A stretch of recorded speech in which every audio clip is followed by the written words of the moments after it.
¿Cómo estamos, hermanos? Bien. Excelente. Buenas noches a todos. Vamos a tomar un tiempo de reflexión y vamos a tener la oportunidad de orar juntos. No sé si es el partido de las Chivas lo que hace que vino menos gente. O de las Chivas América, ¿no? Puede ser. Bueno, vamos ahí a Nehemías capítulo 2, versículo del 1 al 5. Esta historia me gustó mucho. Seguramente cada vez que nosotros vamos a la escritura y nos toca leer Nehemías, pues entendemos de qué se trata y vemos todo lo que acontece con este hombre, ministro, copero. Y en el capítulo 2 nos vamos a encontrar con una historia que refleja mucho la necesidad de ir al trono de gracia con cierta seguridad, con cierta confianza. Miren lo que dice Nehemías capítulo 2, versículo del 1 al 5. Aconteció que en el mes de Nisán, es decir, entre marzo y abril, en el año 20 del rey Artajerjes, estando ya el vino delante de él, tomé el vino y se lo di al rey. Yo nunca había estado triste en su presencia. Y el rey me dijo: ¿por qué está triste tu rostro? Tú no estás enfermo, eso es más tristeza de corazón. Entonces tuve mucho temor y dije al rey: viva para siempre el rey. ¿Cómo no he de estar triste mi rostro cuando la ciudad, lugar de los sepulcros de mis padres, está desolada y sus puertas han sido consumidos por el fuego? El rey me dijo: ¿qué es lo que pides? Entonces oré al Dios del cielo y respondí al rey: si le place al rey y si su siervo ha hallado gracia delante de ti, envíame a Judá, a la ciudad de los sepulcros de mis padres, para que yo la reedifique. Yo no sé si alguna vez han visto esos videos donde pasan los trabajos más complicados, los más arriesgados, y aquellos que nadie haría, porque comúnmente nadie tomaría ese trabajo. Son bien pagados, pero la realidad es que son trabajos de mucho riesgo, o son trabajos que son muy insalubres. Nadie lo haría, pero hay quienes sí lo hacen. Entonces imagínense tener un puesto o tener un trabajo en el cual tú estás constantemente en peligro, ¿sí? Nehemías tenía un trabajo muy peligroso. Él era copero del rey. Y algunos piensan que simplemente el copero lo que hacía era servir el vino y dárselo al rey. No, el copero lo que hacía era probar el vino antes de que el rey lo pudiera tomar, porque como ustedes saben, el rey siempre estaba también en peligro. Entonces era posible que alguien lo quisiera envenenar. Entonces, ¿quién tomaba primero de la copa del rey? El copero. Entonces, Nehemías era copero del rey Artajerjes, y eso le daba una posición de mucha confianza. O sea, el trabajo de Nehemías, al ser copero, le daba mucha confianza. Usted imagínense que para tener a un lado a la persona que va a probar lo que voy a tomar, ¿sí? Esta persona debe ser de mi total confianza. Esta persona debe de ser de verdad una persona que va a poner su vida por la mía, ¿sí? Entonces, ese era el asunto con Nehemías. Entonces, pero aquí hay algo muy importante. Dice que Nehemías mostró su rostro triste, y eso no era común. Por eso es que Nehemías dice allí: yo nunca había estado triste en su presencia. ¿Saben por qué?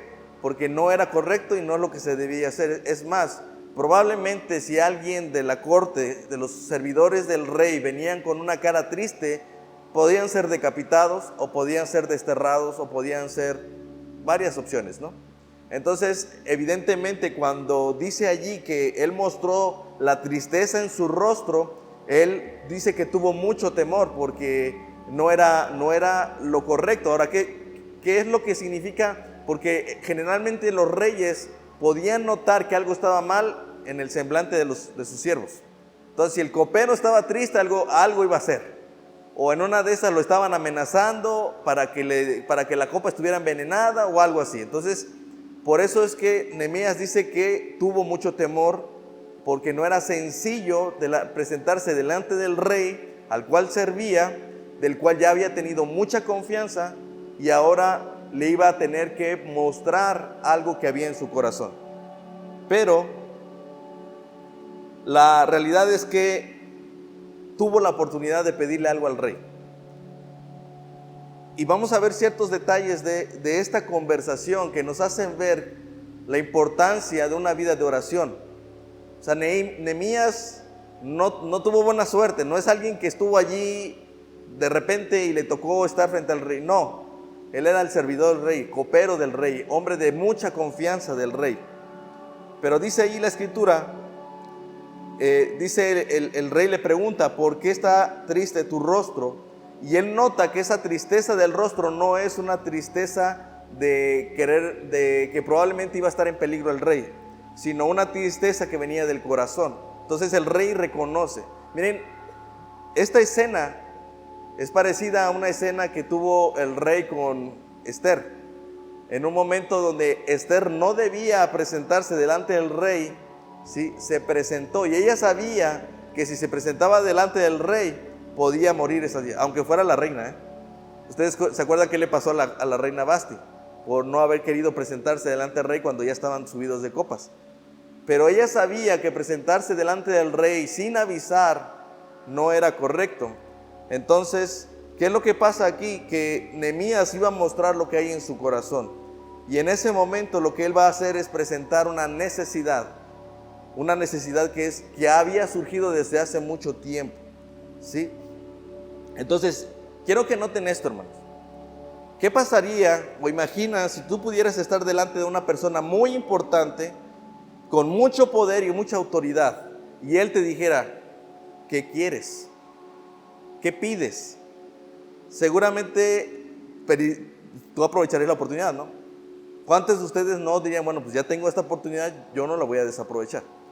Pero seguramente están pensando como alguien que no tiene más que esa oportunidad y no sabe si se va a volver a presentar esa oportunidad, ¿sí o no?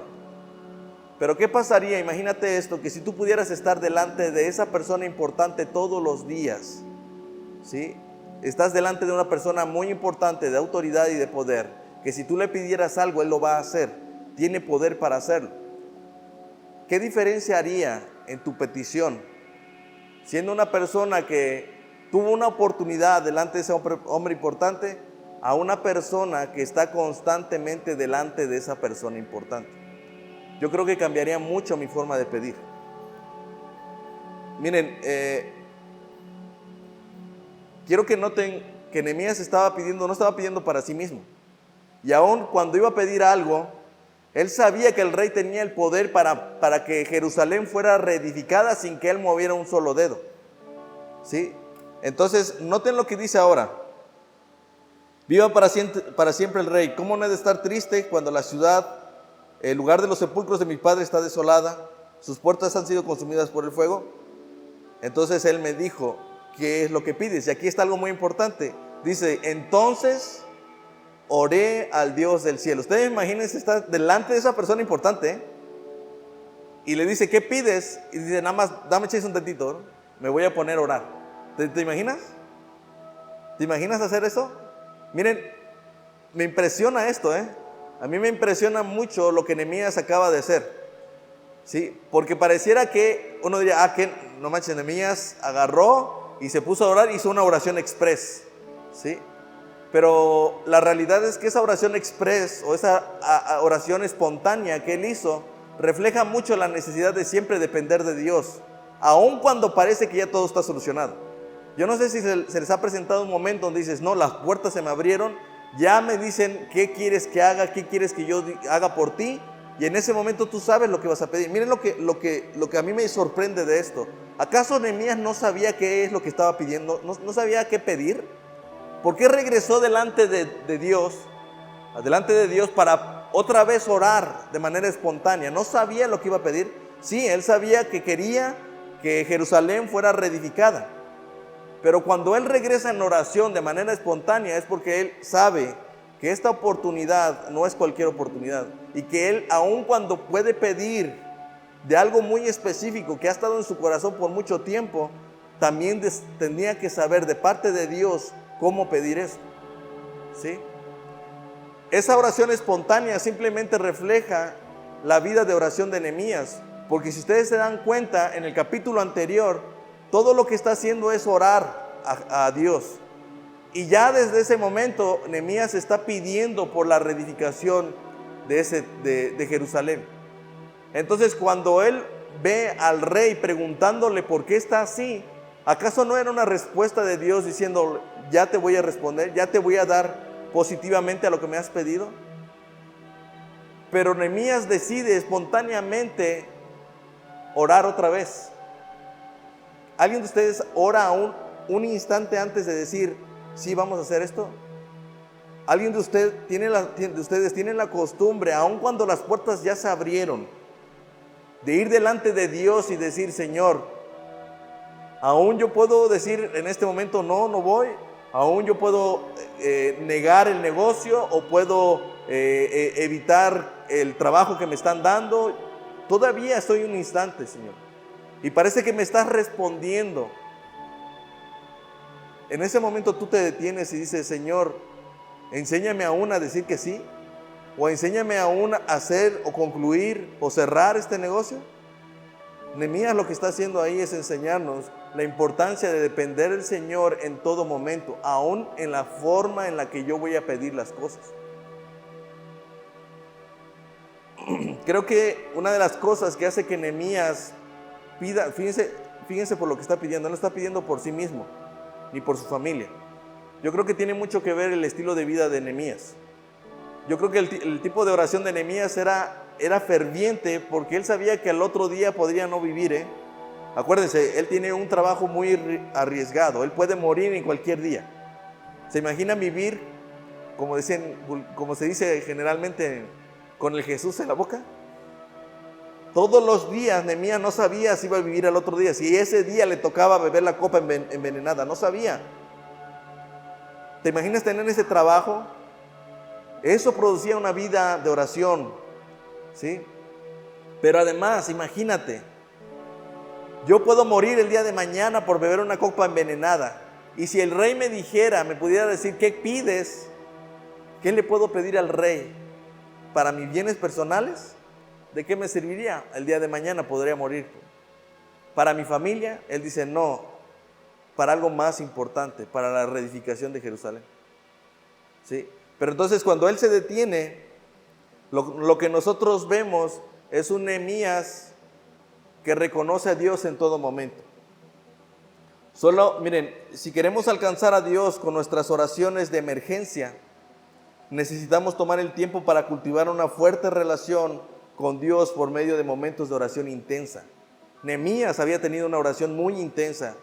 Dios le estaba respondiendo y aún en ese momento dice, no, tengo que orar otra vez, permítame, rey. ¿Saben qué es lo que estaba haciendo ahí él? ¿Sí? Miren, algo importantísimo, es que, ¿se acuerdan cuando el centurión va y le dice a Jesús, mira, no es necesario que entres hasta mi casa, solo di la palabra y yo sé que mi siervo será sanado? ¿Sabes? La mentalidad de esta persona podía decir, es que yo sé lo que significa tener autoridad. ¿Sí? Él actuó con confianza porque él entendía lo que significa tener autoridad. Y entonces le dice, es que no necesitas porque yo mismo lo hago, yo mismo le digo a mi siervo, ve, haz esta cosa, y mi siervo lo hace, porque tengo la autoridad para pedirlo y yo sé que lo van a hacer. Entonces simplemente di la palabra. Nehemías entendía lo que significaba estar frente a un rey todos los días. Y también sabía lo que significaba estar frente a un rey de reyes todos los días en oración. El hecho de estar constantemente frente a un rey le hacía entender lo que el rey de reyes podía hacer en cualquier momento. Esa vida de oración se podía entender, la podía entender Nehemías, porque él estaba lidiando todos los días con un rey. Ahora, hermanos, yo creo que Jesús es nuestro copero, o es el copero del rey. La razón por la que nosotros podemos entrar confiadamente al trono de gracia es porque él bebió la copa de ira. Nadie de nosotros murió por causa de esa copa, pero él sí. Y eso nos da entrada al trono de gracia. Y miren, cuando dice que debemos entrar confiadamente al trono de gracia, se refiere a que podemos hacerlo confiadamente. Podemos entrar con seguridad de que el Señor nos responde. Nadie nos va a cerrar la puerta en la oración. Nadie nos va a evitar que nosotros vayamos en oración. Pero la realidad es que en nuestro corazón no se va a generar esa confianza a menos que nosotros estemos generando una vida de oración. Que nosotros tengamos esa vida de oración todos los días. Una vida intensa de oración. De momentos intensos y de momentos espontáneos como el de Nehemías. ¿Ustedes alguna vez han llegado a un grupo de personas donde en realidad pues no conocen a nadie, pero tú sabes, se te ha dicho, puedes entrar y puedes comer de lo que hay en la mesa, pero ¿lo haces con confianza? No lo haces. Aunque te digan con confianza, entra, agarra, ¿lo tomarías como si estuvieras en tu casa? No. Lo cierto es que no se te ha impedido la entrada, pero para tener esa confianza tú necesitas entrar continuamente, no de vez en cuando, continuamente. ¿Qué es lo que hace que un día entre nosotros hubiera tanta confianza? ¿Sucedió desde el primer día? No. Sucedió por varios días al estar constantemente teniendo comunión. El Señor dice, entra confiadamente al trono de gracia.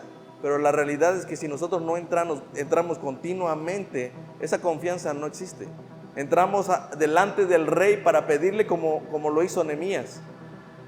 Pero cuando estamos delante del Rey de Reyes, nosotros podemos pedir sin temor, porque Dios responde nuestras oraciones.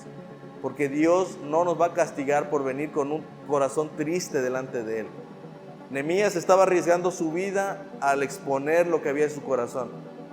Pero cuando nosotros estamos delante del Señor, nosotros exponemos confiadamente lo que hay en nuestro corazón.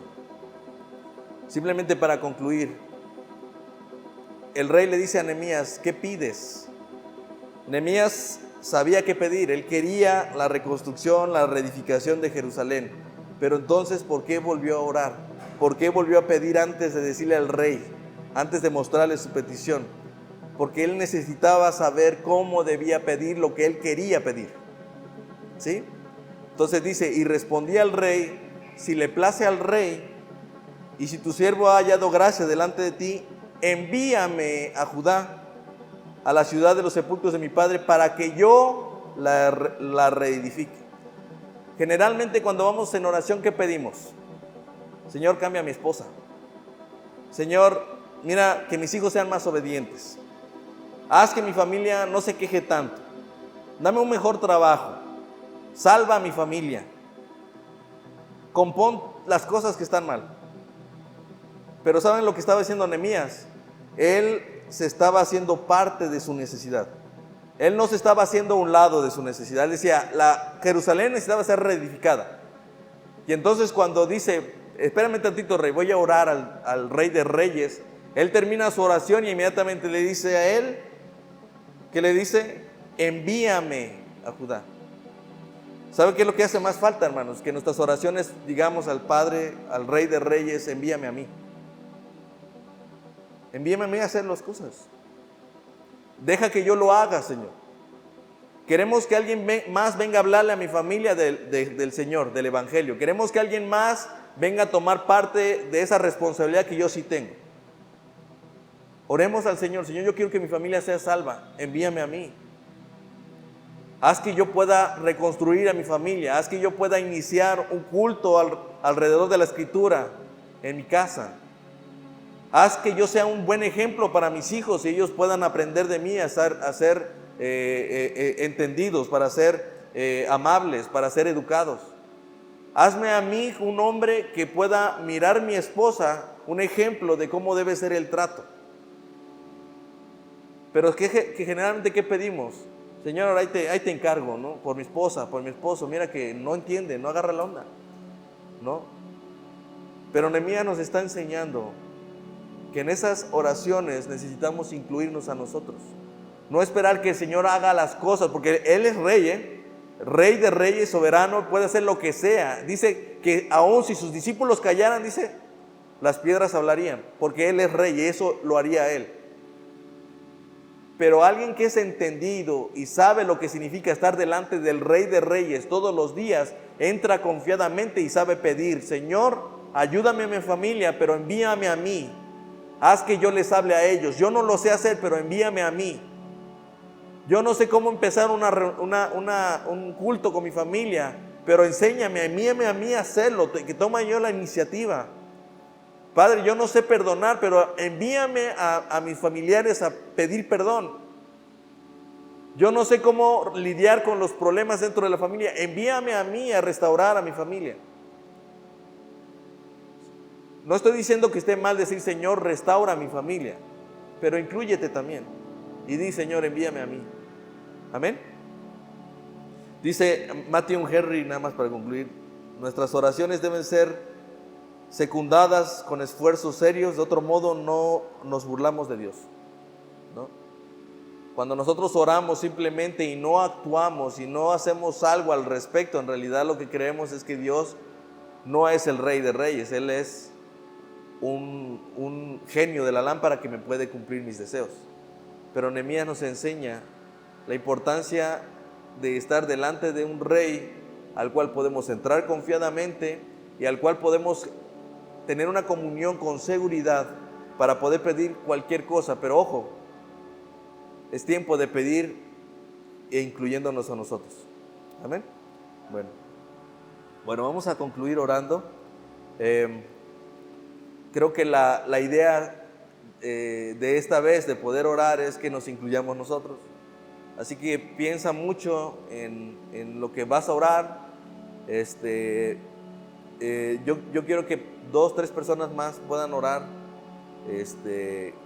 acá de este lado, o que se levanten y puedan orar solamente con ese elemento, ¿no? Que puedan orar pensando cómo incluirse en esa oración, ¿sí? Yo sé que el Señor hace todas las cosas al final, pero podamos incluirnos en esa oración y decir: Señor, yo quiero ser parte de fortalecer mi matrimonio. Yo quiero ser quien uses para fortalecer a mi familia. Yo quiero ser quien uses como instrumento para hablar de tu evangelio a los que no creen. Yo quiero ser. Tú lo vas a hacer, pero yo quiero también ir, ¿sí? Entonces, voy a comenzar orando y piensa, quizás no todos van a levantarse a orar, pero seguro van a orar. Así que solo añade este elemento a tu oración. ¿Sale? Bueno, vamos a orar. Bendito Padre, te damos muchas gracias en esta noche, Señor, porque tú eres el que nos permites llegar hasta este momento cada miércoles y mirar el rostro de nuestros hermanos, sus necesidades, todas las cosas que han pasado durante esta semana, las que se van añadiendo cada día, situaciones difíciles, situaciones fáciles, necesidades que no existían el día de ayer, hoy están allí, y probablemente el día de mañana traerá su propio mal. Pero nos permites una vez a la semana, Señor, poder venir delante de ti como iglesia y poner delante de ti nuestros deseos. Tú miras la tristeza de nuestro corazón desde allá en tu trono y no nos rechazas, y no hay peligro que correr al estar delante de ti, pues Cristo es nuestro copero. Cristo es el que ha hecho posible que nosotros entremos confiadamente a ese trono de gracia. Queremos entrar continuamente y no de vez en cuando, Señor. Queremos formar esa comunión y esa confianza delante de ti, no solo para pedir nuestras necesidades, por nuestras necesidades, sino para saber pedir, sino para saber incluirnos en esas necesidades, Señor. Rogamos que cada vez que como iglesia nos reunamos a orar delante de ti, recordamos que estamos delante de un Rey, Señor poderoso, un Rey que ha tenido la potestad y la autoridad para hacer con sus hijos como bien le place y para cumplir los anhelos y los deseos de un corazón que se ha entregado a Cristo.